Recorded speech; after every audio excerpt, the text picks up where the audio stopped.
नमस्कार, मी संकेत आणि आपण पाहत आहात मुंबई आउटलुक. 20 तारखेला महानगरपालिका म्हणजे स्थानिक स्वराज्य संस्थांच्या ज्या निवडणुका होत्या, ज्या शिल्लक राहिलेल्या स्थानिक स्वराज्य संस्थांच्या निवडणुका होत्या, त्या पार पडल्या आणि 21 तारखेला सर्वच म्हणजे ज्या नगर परिषदा, नगरपालिकांच्या निवडणुका ह्या 2 डिसेंबर रोजी झाल्या होत्या आणि ज्या 20 डिसेंबर रोजी निवडणुका झाल्या होत्या, तर सगळ्यांचा एकत्रित निकाल जो आहे तो 21 तारखेला आला. आणि 21 तारखेला निकाल आल्यानंतर अपेक्षेप्रमाणे म्हणजे ज्या पद्धतीने सर्वच स्पेक्युलेशन करत होते की महायुती आणि त्यातल्या त्यात भाजपला जास्त जागा मिळतील, अशा पद्धतीने ते रिझल्ट आलेले आहेत. विरोधकांनी म्हणजे विशेष करून शिवसेना, उद्धव बाळासाहेब ठाकरे या पक्षाकडून या निकालावरती आक्षेप घेतले गेलेले आहेत. काही ठिकाणी काँग्रेसकडून पण ते आक्षेप घेतले गेलेले आहेत. परंतु महाविकास आघाडीच्या बाजूने जर विचार करायचा झाला तर काँग्रेसला बऱ्या प्रमाणामध्ये यश मिळालेलं आहे. हे यशाचं कारण काय आहे? काय काँग्रेस वेगळी लढली म्हणून हे यश त्यांना मिळालंय का? काय काँग्रेसचा मतदार आजही काँग्रेस सोबत इंटॅक्ट आहे का? आणि कोणते मुद्दे घेऊन, कोणत्या परिस्थितीमध्ये ही निवडणूक काँग्रेसने जिंकली असं म्हणायला काय हरकत नाहीये. आणि पुढे महानगरपालिकेच्या निवडणुकांमध्ये काँग्रेसची काय रणनीती असेल या विषयावर चर्चा करण्यासाठी आपल्यासोबत काँग्रेस महाराष्ट्राचे सरचिटणीस शिंदे सर आहेत. मुंबई आउटलुक मध्ये शिंदे सर, आपलं स्वागत आहे. धन्यवाद. आणि सगळ्यात अगोदर तुमची प्रतिक्रिया मला जाणून घ्यायची आहे. निवडणुकीचे निकाल आलेले आहेत, बऱ्याच प्रमाणामध्ये काँग्रेसला यश मिळालेलं आहे. महाविकास आघाडी म्हणून जर बघितलं तर ते काय तेवढं मोठं यश नाहीये. काय प्रतिक्रिया आपली? आणि काँग्रेसचे नवनिर्वाचित अध्यक्ष माननीय हर्षवर्धनजी सपकाळ यांच्या नेतृत्वाखाली त्यांनी मागच्या म्हणजे याच वर्षाच्या फेब्रुवारीमध्ये महाराष्ट्र प्रदेश अध्यक्षपदाची धुरा घेतली आणि त्याच्यानंतर ही पहिलीच निवडणूक होती. परंतु आपण बघितलं की म्हणजे विधानसभेच्या निवडणुकीपासून ते आत्तापर्यंत ज्या पद्धतीने ज्या निवडणुका झाल्या, मुख्यतः विधानसभेच्या बिहार निवडणूक असेल किंवा इतर याच्या सुद्धा आपण बघितलं असेल तर ज्या पद्धतीने निवडणूक आयोगाने भूमिका घेतली आणि ज्या पद्धतीने विरोधी पक्षांनी विचारलेल्या प्रश्नांची उत्तरं सुद्धा मिळाली नाहीत आणि जे काही आम्ही आक्षेप घेतले किंवा त्याचं डेमॉन्स्ट्रेशन केलं, म्हणजे महाराष्ट्रातले जे कामठी मतदारसंघ आहे तिथे काँग्रेस पक्षातर्फे खूप मोठी सभा घेऊन सांगण्यात आलेलं की कशा पद्धतीने लबाडी करून भारतीय जनता पक्ष जिंकतोय आणि जिंकलेला आहे. आणि अशाच पद्धतीने ह्या निवडणुकीच्या अगोदर सुद्धा स्थानिक स्वराज्य संस्थांच्या निवडणुकीच्या अगोदर सुद्धा आम्ही जे आक्षेप घेतलेले त्या आक्षेपांना निवडणूक आयोगाने म्हणजे समाधानकारक एकतर उत्तर दिलं नाही किंवा जे दिलं ते समाधानकारक नव्हतं. आणि अशा वेळेस म्हणजे एक भारतीय जनता पक्ष, त्यांचे सहयोगी पक्ष आहेत महायुतीतले, आणि मग सगळी निवडणूक यंत्रणा सुद्धा भारतीय जनता पक्षाच्याच म्हणजे सांगण्यानुसार काम करते आहे. अशा वातावरणामध्ये हर्षवर्धन दादांच्या नेतृत्वाखाली ही निवडणूक आम्ही लढलो. बघा, ह्या स्थानिक स्वराज्य संस्थांच्या निवडणुका ह्या कार्यकर्त्यांच्या निवडणुका अशा असतात आणि पक्ष बांधणीसाठी ही एक मोठी सुवर्ण संधी असते, कारण कार्यकर्ते जोमाने कामाला लागतात. आणि 2022 नंतर महाराष्ट्रात कुठचीच स्थानिक स्वराज्य संस्थांची निवडणूक घेतली नव्हती. त्यामुळे सगळा राज्यकारभार हा देवेंद्र फडणवीस, एकनाथ शिंदे आणि अजित पवार या तिघांच्या कंट्रोलमध्ये होता आणि लोकनियुक्त प्रतिनिधी नसल्यामुळे ही जी स्थानिक स्वराज्य संस्था ज्या आहेत त्या ब्युरोक्रॅट्सच्या हातात गेलेल्या. अशा वेळेस काँग्रेस पक्षाला महाराष्ट्रात एकूण खूप चांगलं यश मिळालेलं आहे.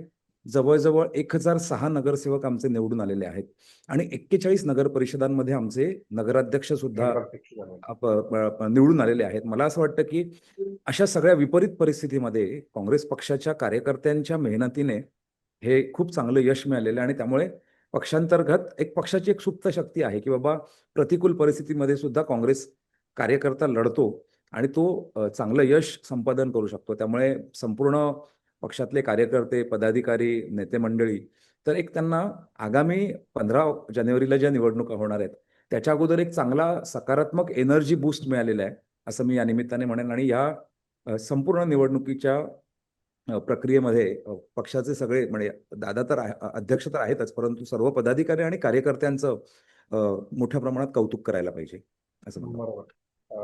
परंतु असं म्हणता येईल का की म्हणजे काँग्रेसचे जे नेते, दिग्गज नेते म्हणजे नाव घेण्यासारखे जसे बाळासाहेब थोरात किंवा विजय वडेट्टीवार सर असतील किंवा आणखीन जे नेते आहेत, अध्यक्ष सोडले तर इतर नेते संपूर्ण महाराष्ट्रभर फिरले नाहीत, किंवा फिरले असतील परंतु माध्यमांमध्ये तशी चर्चा झाली नाही.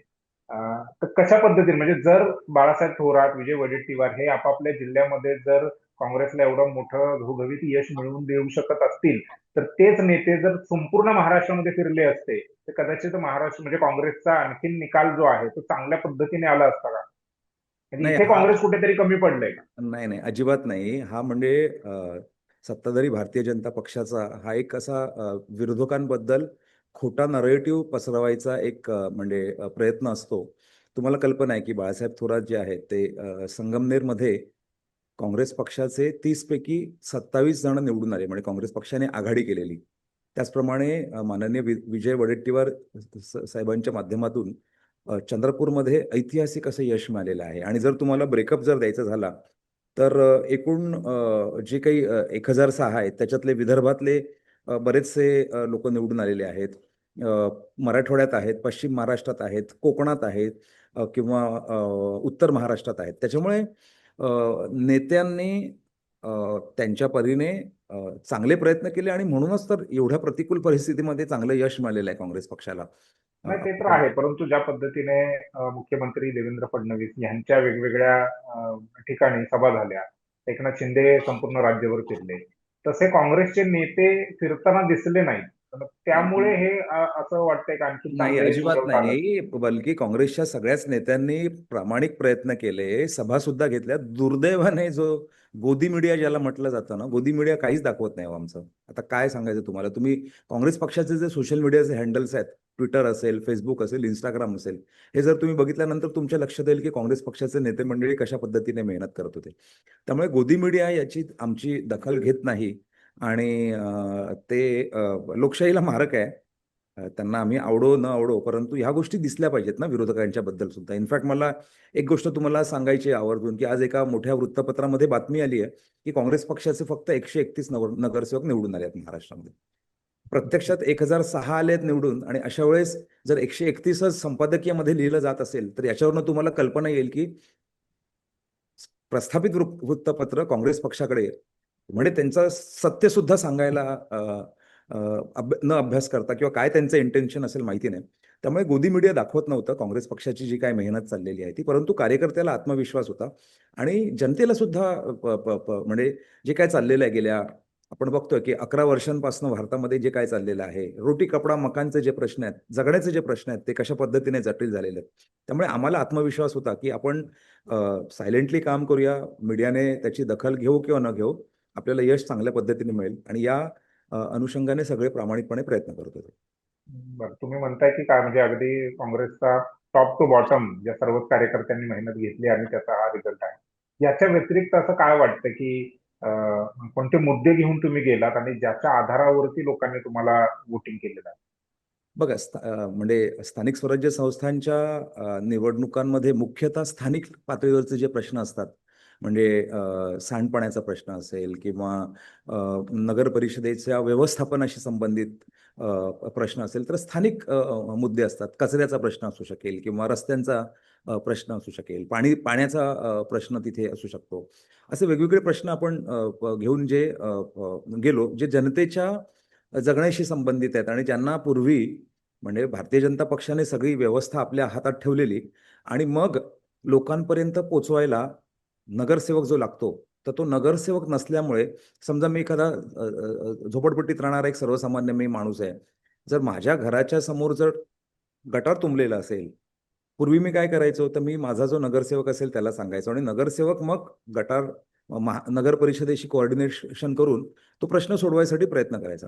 बरोबर. परंतु जर मी माझं हातावर पोट असेल आणि जर तिथे गटार तुंबल्यामुळे जर माझं आरोग्य धोक्यात येत असेल माझ्या कुटुंबाचं, तर मग मला नगर परिषदेमध्ये जावं लागतं. आणि मग नगर परिषदेचे अधिकारी कशा पद्धतीने वागतात, हिडीस करतात आणि माझा पूर्ण दिवस फक्त ह्या फॉलोअपमध्ये जातो. त्यामुळे बरोबर. ही जी प्रक्रिया जी आहे ती अत्यंत वेदनादायक असते सर्वसामान्य माणसांसाठी. श्रीमंतांचं काय असतं, ते फोन करतात वरनं साहेबांना, जे काय करतात आणि कशा पद्धतीने दबाव आणतात वेगवेगळ्या पद्धतीने आणि त्यांचं काम लगेच होतं, पण गरिबाचं होत नाही. त्यामुळे कार्यकर्त्यांनी हा विषय जो आहे, म्हणजे या काळात सुद्धा काँग्रेसचे कार्यकर्ते सर्वसामान्य माणसासोबत होते.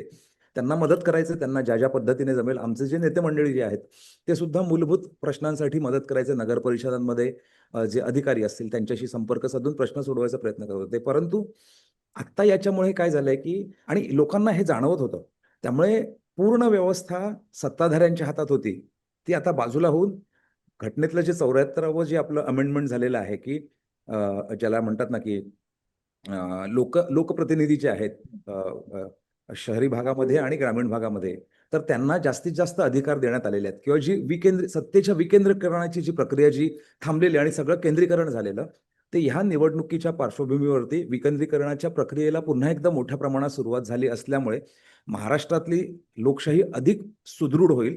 आणि हे जे काही आता चाललेलं आहे बघा, ह्या निवडणुकीचं सगळ्यात मोठं वैशिष्ट्य काय असेल, तुम्ही ऐकलं असेल, मीडियामध्ये सुद्धा आलं की प्रचंड धनशक्तीचा वापर करण्यात आला. हो. प्रचंड धनशक्तीचा वापर करण्यात आला. त्यामुळे ही लढाई खरी धनशक्ती विरुद्ध जनशक्ती अशा पद्धतीने काँग्रेस पक्षाचा कार्यकर्ता लढला, आणि त्यामुळे हे आलेलं यश हे ऐतिहासिक यश आहे असं मी सांगेन. आता मी सगळ्या जिल्हाध्यक्षांशी म्हणजे परवा रात्रीपासून संपर्क साधतोय. काल पण चर्चा आमची चाललेली. तर काही काही ठिकाणी असं त्यांचं म्हणणं होतं की 20,000-20,000 रुपये एका मताला देण्यात आलेले आहेत. बापरे. नगराध्यक्ष पदासाठी 10 ते 15 कोटी रुपये त्यांनी खर्च करण्यात आलेले आहेत. तरी सुद्धा काँग्रेस पक्षाचे नगरसेवक निवडून आलेले आहेत, आणि आम्ही कशा म्हणजे मर्यादित संसाधना असताना देखील या सगळ्या परिस्थितीमध्ये चांगल्या पद्धतीने प्रचार केला, आणि स्थानिक जगण्यावरचे जे प्रश्न आहेत ते हातात घेतल्यामुळे हे चांगलं यश मिळालं आहे काँग्रेस पक्षाला. याचा दुसरा एक म्हणजे त्यामध्ये की काँग्रेस एकटं लढलं म्हणून हे यश मिळालं असं म्हणता येईल का? नाही, काही ठिकाणी काँग्रेसने आघाडी सुद्धा केलेली. जे हं. स्थानिक बघा, म्हणजे हा एक महत्वाचा मुद्दा सांगायचा आहे की अ, अ, प्रांताध्यक्ष हर्षवर्धन दादा सपकाळ यांनी अगदी स्पष्ट केलेलं, म्हणजे गेल्या 2-3-4 महिन्यांपासून, की आघाडी करायची किंवा नाही करायची याचे सर्व अधिकार हे जिल्हा समित्यांना देण्यात आले होते. बरोबर. आणि विकेंद्रीकरणाची स्थानिकच्या कार्यकर्त्यांना. आणि विकेंद्रीकरण काय नुसतं म्हणजे पक्षांतर्गत सुद्धा निर्णयांचं विकेंद्रीकरण होणं आणि जिल्हाध्यक्ष जिल्हा समित्यांना त्यांचे अधिकार देणं, ही मला वाटतं की ही खूप मोठी ऐतिहासिक गोष्ट आहे, जी प्रस्थापित म्हणजे 11 वर्ष सत्तेत असून सुद्धा भारतीय जनता पक्षाला जमलेली नाहीये. तर हा खूप मोठा मला वाटतं की अत्यंत महत्वाचा निर्णय घेण्यात आलेला आहे. त्यामुळे स्थानिक पातळीवरती जशी परिस्थिती असेल, जिल्हा समित्यांना पदाधिकाऱ्यांना जे योग्य वाटेल त्याप्रमाणे त्यांनी निर्णय घेतले. त्यामुळे काही ठिकाणी आमच्या आघाड्या झाल्या, काही ठिकाणी आपण स्वतंत्र लढलो. आणि मला वाटतं की हीच तर म्हणजे लोकशाही सक्षम करायची, पक्षांतर्गत लोकशाही सक्षम करायची एक प्रक्रिया असते. आणि कार्यकर्त्यांना जर अधिकार दिले तर कार्यकर्ते कशा पद्धतीने इतिहास रचू शकतात. तर हे ह्या निवडणुकीच्या निमित्ताने दिसून आलेलं आहे. त्यामुळे काँग्रेस पक्षाची हा निर्णय खूप चांगला होता, फ्लेक्झिबल होता. त्यामुळे जिथे योग्य वाटलं तिथे आघाड्या झाल्या. जिथे वाटलं नाही स्वबळावर लढायला पाहिजे, तिथे स्वबळावरती लढायचा निर्णय घेण्यात आला. आणि हाच निर्णय आता आगामी 29 महानगरपालिकांसाठी सुद्धा, किंवा त्याच्यानंतर जिल्हा परिषद पंचायत समितीच्या ज्या निवडणुका लागतील त्याच्यात सुद्धा अशाच पद्धतीने काँग्रेस पक्ष पुढे जाणार. बरोबर. तुम्ही विकेंद्रीकरणाची प्रक्रिया म्हणालात की ती सुरू झालेली आहे, पुन्हा एकदा सुरू झालेली आहे. परंतु ह्या विकेंद्रीकरणाच्या प्रक्रियेमध्ये पुन्हा एकदा सत्तेचं जे केंद्रीकरण आहे हे भाजप किंवा शिवसेना शिंदेच्या माध्यमातून जे चालू आहे त्यांच्याकडे पुन्हा झालेलं आहे. म्हणजे भाजप जो केवळ एक एक सांगू शहरी तुम्हाला. भागातला एक पक्ष, शहरी भागातले त्याचे समर्थक, वोटर असं एक जी इमेज होती ती आता निमशहरी झालेली आहे. उद्या जाऊन ते ग्रामीण भागापर्यंत भाजप पोहोचलेला असेल किंवा वाढलेला दिसेल. बघा, गंमत अशी आहे की केंद्रात सुद्धा सत्ता आहे यांची 2014 पासून. राज्यात सुद्धा मधली 2-2.5 वर्ष सोडली तर यांची सत्ता आहे. आणि आता तर राक्षसी नाही, सैतानी बहुमत, भले त्यांनी म्हणजे निवडणूक चोरी करून सत्तेत आलेले आहेत. असं असताना देखील तुम्ही बघितलं असेल की जो ओरिजिनल भाजप कार्यकर्ता आहे तो फक्त सतरंजाच उचलत बसलेला आहे. ओरिजिनल भाजपच्या कार्यकर्त्याला, RSSच्या कार्यकर्त्याला यांनी प्राधान्य न देता वॉशिंग मशीनच्या माध्यमातून जे भ्रष्ट नेते मंडळी इतर पक्षातनं आले त्यांना ताकद देऊन त्यांना नेतृत्व दिलेलं आहे. असा जो डोलावर आहे तो पत्त्यांच्या डोलाऱ्याप्रमाणे कधीही कोसळू शकतो. कारण बघा, शेवटी कार्यकर्ता महत्वाचा असतो. कार्यकर्त्यांच्या निवडणुकीमध्ये पक्षाच्या निष्ठावंत कार्यकर्त्यांना जर ह्यांनी शून्य केलं, आणि जे भ्रष्ट गुंड प्रवृत्तीचे नालायक लोकांना जर ह्यांनी निवडणुका जर म्हणजे प्रतिनिधी करायला जर संधी दिली असेल आणि कोट्यावधी रुपये जर वाटले असतील, तर हे खरोखर यश आहे का मला सांगा ना तुम्ही, कार्यकर्त्याच्या नजरेतनं. आणि ह्याच्यामुळे संघटना संपते, संघटना कमजोर होते, आणि दलाल जे असतात, सत्तेच्या भोवती असणारे जे दलाल असतात, भारतीय जनता पक्ष, शिंदे सेना किंवा अजितदादांच्या पक्षात तुम्ही बघितलं असेल तर अनेक दलालांना ह्यांनी हे दिलेलं आहे. आणि आत्ताच मला वाटतं कालच या संदर्भात ज्या उमेदवारांचं जे बॅकग्राऊंड आहे, म्हणजे घराणेशाहीच्या विरोधात मोठमोठ्या बेंबीच्या देठापासून बोलणारे नरेंद्र मोदी असतील किंवा बाकीचे असतील, सगळ्यात जास्त घराणेशाही आत्ताच्या या नगर परिषदांच्या निवडणुकांमध्ये ही भारतीय जनता पक्षानेच दिलेली आहे. भाजपकडून. जवळजवळ मला वाटतं की 60 ते 65% जे आहेत तेवढे, म्हणजे काय झालं. त्यामुळे भारतीय जनता पक्षाचा अंतर्गत ढाचा आणि पक्षाचा सर्वसामान्य कार्यकर्ता जो आहे त्याच्यामध्ये प्रचंड प्रमाणामध्ये ह्या निवडणुकीमुळे असंतोष निर्माण झालेला आहे. आणि जर असंच करायचं असेल तर एवढी वर्ष आम्ही कशासाठी काम केलं पक्षासाठी. संघाचे जे कार्यकर्ते म्हणतात ना दरवेळेला की आम्ही संघाचं काम करतो, आम्ही अमुक करतो, तर ह्या सगळ्यांना फाट्यावर टाकलेलं आहे. आणि नुसते दलालांना तिकीट देऊन जर अशा पद्धतीने पैसे वाटून जर निवडून येत असतील तर ही यंत्रणा जास्त काळ सस्टेन होणार नाही. त्यामुळे पुढील 5 वर्षांमध्ये आपण बघू, तुम्हाला दिसेल. आणि काँग्रेस पक्षासारख्या पक्षाला जर एवढं चांगलं बहुमत मिळालं असेल तर विरोधी पक्षाची भूमिका जी आहे, काँग्रेस पक्षाचे निवडून आलेले प्रतिनिधी जे आहेत ते चांगल्या पद्धतीने हे करतील. आणि हा डोलारा आगामी काळात कशा पद्धतीने ह्याला तडे जातात किंवा काही ठिकाणी तो कोसळेल, हे सुद्धा मला वाटतं की या निमित्ताने आपल्याला स्पष्टपणे दिसेल. आणि काँग्रेस पक्षाचे म्हणजे प्रांताध्यक्षांचा बद्दल मी अजून एक उल्लेख तुम्हाला करू इच्छितो की संवेदनशील नेतृत्व आहे, कार्यकर्त्यांच्या बद्दल म्हणा किंवा सर्वसामान्य जनतेच्या बद्दल म्हणा. त्यामुळे ज्या ज्या गोष्टी झाल्या, म्हणजे तुम्हाला कल्पना असेल की जेव्हा बीडमध्ये जे हिंसाचार झाला, बीडमध्ये जे खून प्रकरण चाललेलं, त्यावेळेस काँग्रेस पक्षाने त्या कुटुंबाबद्दल नुसतं म्हणतात ना की प्रस्थापित इतर संवेदना व्यक्त केल्या नाही. संवेदना व्यक्त करण्यासाठी सद्भावना यात्रा काढली बीडमध्ये. परभणीमध्ये सुद्धा आपण बघितलं असेल की कशा पद्धतीने तिथे हिंसाचार झाला, ज्याच्यात सत्ताधारी आणि पोलिसांची जी भूमिका होती अत्यंत संशयास्पद होती.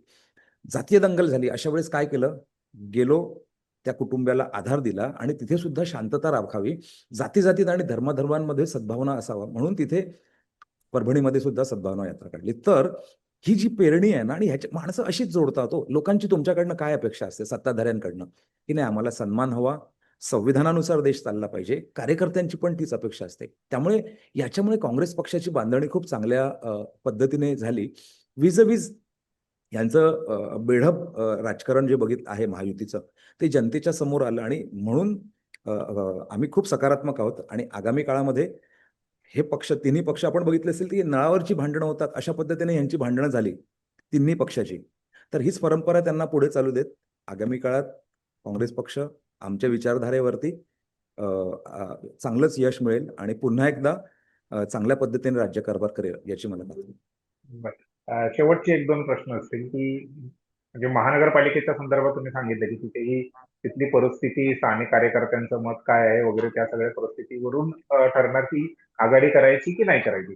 मुंबईच्या बाबतीत मला स्पेसिफिक विचारायचं आहे की ठाकरे जिथे उद्धव ठाकरे यांचं कार्यकर्त्यांचं बळ, त्यांना मानणारा वर्ग, मतदार हे जास्त आहेत. राज ठाकरेचं तसंच आहे. मग अशा परिस्थितीमध्ये जर भाजपला हरवण्यासाठी तुम्ही इथे एकत्र का येत नाही, इथे का वेगळी तुम्ही आधी भूमिका घेतली.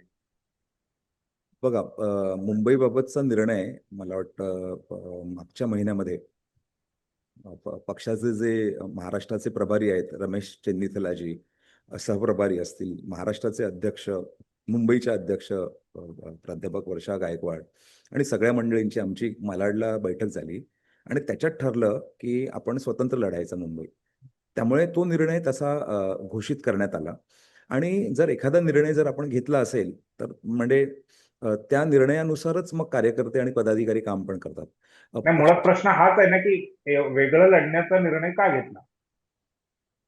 नाही, हा हा निर्णय बघा ना, म्हणजे एकतर डिसेंट्रलायझेशन ऑफ डिसिजन मेकिंग केलेलं आणि त्या ह्याच्यातनं मुंबईतल्या पदाधिकाऱ्यांना योग्य वाटला हा निर्णय की, आणि मुख्य म्हणजे पदाधिकाऱ्यांसोबत कार्यकर्त्यांना सुद्धा. बघा, कार्यकर्त्यांची भावना लक्षात घेतली गेली पाहिजे. आणि मुंबई जे आहे हे कॉस्मोपॉलिटन शहर आहे. सर्व पूर्ण देशभरातनं लोक येतात आणि मुंबई हे देशाचं प्रतिनिधित्व करणारं शहर असल्यामुळे कार्यकर्त्यांची इच्छा अशी होती की आपण जर स्वतंत्र लढलं तर एक संधी मिळेल आणि सर्व जाती धर्माच्या लोकांपर्यंत आपण आपली विचारधारा आपल्या पद्धतीने घेऊन जाऊ शकू. त्यामुळे तुम्ही म्हणताय तो विषय असू शकतो, परंतु आपली जी महाविकास आघाडी जी झालेली ती लोकसभा आणि विधानसभेपुरतीच मर्यादित होती. हे पण वास्तव आहेच ना, बरोबर. बरोबर की नाही. त्यामुळे अशा पद्धतीने मुंबईसाठी पण निर्णय नाही, घेण्यात पण आला. तुम्ही उद्धव ठाकरेंसोबत लोकसभेमध्ये आहात. विधानसभेमध्ये आहात. राज ठाकरे आल्यामुळे हा काही प्रॉब्लेम आहे का, की वेगळं राहण्याचा, वेगळं लढण्याचा काही विचार केला? बघा कसं आहे की आपण म्हणजे राष्ट्रीय पक्ष आहोत आणि अ, जी भूमिका मनसेतर्फे घेण्यात आलेली याच्या अगोदर म्हणजे परप्रांतीयांच्या बद्दल त्या भूमिकेचं काँग्रेस पक्षाने कधी समर्थनच केलेलं नाहीये. म्हणजे जर इतर बघा संविधानाने अधिकार दिलेला आहे. भारतात जन्मलेली व्यक्ती देशाच्या कुठच्याही कानाकोपऱ्यात जाऊन राहू शकते ना. बरोबर की बरोबर. नाही? पश्चिम बंगाल, उत्तर प्रदेश, बिहार, काश्मीर कुठे जाऊन आपण राहू शकतो. म्हणजे तो संविधानिक अधिकार आहे. आता जर एखादा पक्ष जर अशी भूमिका घेत असेल इतर राज्यातील मुंबईत आलेल्या लोकांबद्दल आणि जी संविधानाच्या विरोधात असेल, तर कसं काय काँग्रेस पक्ष त्या भूमिकेला समर्थन करेल? सांगा ना मला तुम्ही. त्यामुळे ही भूमिका आम्हाला काँग्रेस पक्षाला मान्य नाहीये. म्हणजे प्रश्न मनसेचाच नाहीये. कुठचाही पक्ष पक्ष जर अशी भूमिका घेत असेल अ, जी संविधानाच्या विरोधात असेल, तर काँग्रेस पक्ष त्याला अजिबात मान्यता देणार नाही. त्यामुळे त्या अनुषंगाने आपण भूमिका घेत आलेलो आहोत. जी अ, काही राजकीय भूमिका घेणार महानगरपालिकेच्या निवडणुकीमध्ये आता जसं यश नगरपालिका असेल, नगर परिषद असेल, ह्या निवडणुकीमध्ये मिळालेलं आहे. महानगरपालिकेच्या बाबतीमध्ये कशा पद्धतीने बघताय, किती यश मिळेल असं वाटतंय? अ, म्हणजे अर्थातच यश मिळेल हे वाटणारच आहे, पण तरी ते कितीपर्यंत मजल जाईल आपली असं वाटतंय आपल्याला? याबद्दल मी म्हणजे किती जण निवडून येतील, काय येतील याबद्दल मी आत्ता भाकीत करणं योग्य ठरणार नाही. परंतु मी बरं. एक सांगेन की नगर परिषदांच्या निवडणुकातले जे निकाल आले आणि अ, त्या ज्या पद्धतीने त्या निवडणुका कार्यकर्ते पदाधिकारी लढले महाराष्ट्राचं नेतृत्व लढलं आणि त्याच्यातनं जे रिझल्ट आले त्याच्यामुळे एक खूप चांगली सकारात्मक ऊर्जा निर्माण झालेली आहे. त्यामुळे बघा कसं असतं की तुम्ही सेमीफायनल जिंकता. सेमीफायनल जर चांगल्या पद्धतीने जिंकला तर फायनलला पोहोचता तुम्ही आणि मग फायनल तुम्ही जिंकून एक म्हणतात ना की अपराजित होता किंवा अजिंक्य होता. तर तशी परिस्थिती मला वाटते की आत्ता काँग्रेस महाराष्ट्रामध्ये अशी आहे आणि संसाधनं नसताना, पैसे नसताना सुद्धा म्हणजे धनशक्ती कमी असताना, भलकी समोर ज्या पद्धतीने राजकारण चालतंय, तर अशा परिस्थितीत सुद्धा काँग्रेस पक्ष जिंकू शकतो. तर कार्यकर्त्यांचं मनोबल खूप मोठ्या प्रमाणात वाढलेलं आहे, ह्या परवाच्या निकालांमुळे. त्यामुळे बघा शेवटी कार्यकर्त्यांबरोबरच जनता पण महत्त्वाची असते. आणि एक महत्त्वाचा मुद्दा तुम्हाला सांगायचा आहे या निमित्ताने, की जे यश मिळालेलं आहे काँग्रेस पक्षाला, म्हणजे ह्या यशावर आम्ही पूर्णपणे समाधानी आहोत अशातला भाग नाहीये. परंतु जे काही यश मिळालं कमी संसाधनांमध्ये, ह्याच्यात जनतेचा खूप मोठा वाटा आहे. जनतेला काँग्रेस पुन्हा सत्तेवर यावं, अशी जनतेची सुप्त इच्छा आहे आणि म्हणून जनतेने एवढं भरभरून दिलेलं आहे. आणि तीच लाईन जर शहरांमधल्या लोकांना सुद्धा बघा ना, तुम्ही मुंबईमध्ये आपण आहोत. मुंबईचा विचार केला. किती भ्रष्टाचार हॅलो. चालला. हॅलो. नाही, तुम्ही तुमचा मुद्दा तर पुन्हा पुन्हा मांडा, कारण मध्ये डिस्टर्बन्स झालं. हा. हां, नाही तर महानगरपालिकांच्या निवडणुकांमध्ये सुद्धा जर आपण बघितले महानगरपालिकांचे प्रश्न काय आहेत? मुंबईचा जर आपण साधा विचार केला, तर मुंबईमध्ये प्रदूषणाची समस्या एवढी भयानक झालेली आता हे म्हणजे थंडीचा मोसम आहे. कुठेच काही म्हणजे थांगपत्ताच नाहीये. कोणाचाच कोणावरती कंट्रोलच नाहीये. भारतीय जनता पक्षाचा मुंबईचा जो हे आहे सहप्रभारी आहे किंवा डेप्युटी गार्डियन सबबचे जे गार्डियन मिनिस्टर आहेत मंगल प्रभात लोढा, हे स्वतःच बिल्डर आहेत. हे स्वतः नियमच पाळत नाहीत. मी राहतो वडाळ्याला, माझ्या घराच्या बाजूला त्यांचं कन्स्ट्रक्शनचं काम चाललेलं आहे. काही नाही. म्हणजे धुळीचं एवढं साम्राज्य पसरलेलं आहे आणि तुम्ही लोकांचे जीव घ्यायची तुमची मानसिकता तयार झालेली आहे. कुठचे कायदे कानून पास आहेत. भ्रष्टाचार आपण बघितलं असेल तर रस्त्यांमध्ये किती मोठ्या प्रमाणाने भ्रष्टाचार झालेला आहे. या पावसामध्ये मुंबईची अक्षरशः तुंबई झाली हो. मेट्रोबद्दल तुम्ही बोललात, मेट्रो सुद्धा बंद करावी लागली. त्यामुळे भ्रष्टाचार प्रचंड प्रमाणामध्ये बोकाळलेला आहे. लोकांचे आरोग्याचे प्रश्न आहेत आणि सगळ्यात महत्त्वाचं मला जे सांगायचं आहे ते म्हणजे मुंबईतील ज्या शाळा आहेत. मागच्या आठवड्यातच मराठी भाषेच्या शाळांबद्दलचं एक मोठं आंदोलन झालं. काँग्रेस पक्षाने ह्या आंदोलनाला पहिल्या दिवसापासून समर्थन दिलेलं. समर्थन तर केलं. तर मराठी शाळाच नव्हे तर हिंदी भाषिक किंवा महानगरपालिकेच्या सगळ्या शाळा ज्या आहेत त्या बंद करून तिथे टोलेजंग इमारती उभारायच्या 40 मजल्यांच्या 50 मजल्याच्या आणि कुठच्या तरी 4-5 खोल्यांमध्ये शाळांना हे द्यायचं. तर हे ज्या पद्धतीने मुंबईतल्या गिरण्या बंद केल्या यांनी तशाच पद्धतीने मुंबईतल्या सरकारी शाळा बंद करून तिथे बिल्डर माफिया जे आहेत, भूमाफिया आहेत किंवा सरकारी अधिकारी आणि सत्तेत बसलेले भ्रष्ट राजनेते यांची ही जी काही युती झालेली आहे त्या युतीच्या विरोधात काँग्रेस पक्षाचा लढा असेल. आणि तिसरं सगळ्यात महत्त्वाचं सांगायचं आहे की आरोग्य व्यवस्था आपण बघितलं असेल की मुंबईमध्ये गेल्या 11 वर्षांमध्ये किती नवीन सरकारी महानगरपालिकेने हॉस्पिटल्स ओपन केली. ह्याचं उत्तर खूप निराशाजनक आहे. परंतु जी सरकारी हॉस्पिटल्स आहेत त्याचं सुद्धा खाजगीकरण चाललेलं आहे. त्यामुळे अ, अ, आणि शेवटचा मुद्दा असा की घरांचा प्रश्न जो आहे मुंबईतला, एसआरई प्रकल्प आपण बघतोय की किती वर्षांपासून रखडून राहिलेले आहेत. आणि हाच प्रश्न, हेच 3-4 महत्त्वाचे जे मुद्दे आहेत हे संपूर्ण महाराष्ट्रातल्या प्रमुख शहरांमध्ये आहे. कुठेही नियोजन केलं जात नाहीये आणि भ्रष्टाचार एवढा प्रचंड बोकाळलेला आहे, प्रचंड बोकाळलेला आहे की लोक स्वतःहून म्हणतात की काँग्रेसचं राज्यात खूप चांगल्या पद्धतीने सरकार चालायचं. आम्हाला शिक्षण मिळायचं महानगरपालिकेच्या शाळांतनं. बरेचसे लोकप्रतिनिधी भारतीय जनता पक्षाचे सुद्धा मुंबई महानगरपालिकेच्या शाळांमध्ये शिकून आता एवढे मोठे झालेले आहेत. त्यामुळे ट्रीटमेंटसाठी सुद्धा महानगरपालिकेच्या हॉस्पिटल्समध्ये जायचे. तर शाळा बंद करतायत, खाजगी म्हणजे आरोग्य व्यवस्थेचं उद्ध्वस्त करतायत. आपण बघितलं असेल की बीएसटी जी आहे, बीएसटीच्या बसेसची संख्या आणि मग त्याचं खाजगीकरण केलंय आणि मग त्याच्यावर कंत्राटी पद्धतीने त्यांनी बसेस घेतलेल्या आहेत. त्याच्यानंतर सगळ्यात महत्त्वाचं ड्रायव्हर सुद्धा कंत्राटी पद्धतीने घेतलेले आहेत. वर्षभरापूर्वी तुम्ही बघितलं असेल की आझाद मैदानामध्ये या कंत्राटी ड्रायव्हर कंडक्टर्सने आंदोलन केलं. म्हणजे बरोबर. श्रमिकांची मुंबई जी आहे, जी मेहनत करणारी मुंबई आहे, बस कंडक्टर असतील, जी मुंबईची जीवनवाहिनी आहे, आशिया खंडामध्ये क्रमांक 1 ची असलेली आपली बस व्यवस्था सुद्धा तुम्ही उद्ध्वस्त करताय आणि ती चालवणारा जो ड्रायव्हर कंडक्टर आहे त्याला सुद्धा तुम्ही खड्ड्यात घालायची जर ही प्रवृत्ती असेल तर श्रमिकांच्या मुंबईवरती श्रमिकांचाच हक्क असला पाहिजे, तो भूमाफियांचा नसला पाहिजे. श्रमिकांच्या मुंबईमध्ये श्रमिकांसाठी चांगल्या दर्जाची शिक्षण देणारी महानगरपालिकेची शिक्षण व्यवस्था, शाळा अधिक मजबूत व्हायला पाहिजेत. त्याला आरोग्य व्यवस्थेसाठी जास्तीत जास्त सरकारी रुग्णालय जे आहेत, बेड्स वाढले पाहिजेत. रुग्णालयांचं खाजगीकरण न होता ती सरकारने चालवली पाहिजेत. आणि अजून एक महत्त्वाचा मुद्दा सांगतोय, विजेचं बिल बघा किती येतंय. आजकाल अडाणीने खाजगीकरण केलेलं आहे. पूर्वी रिलायन्स सबअबमध्ये इलेक्ट्रिसिटी द्यायचं. आता अडाणी आल्यापासून विजेचं बिल किती येतंय? साध्या एका 10 बाय 10च्या रूममध्ये राहणाऱ्या चाळीतल्या रहिवाशाला किंवा झोपडपट्टी मध्ये राहणाऱ्या व्यक्तीला सुद्धा 2-2, 2.5-2.5 हजाराची बिलं येतात.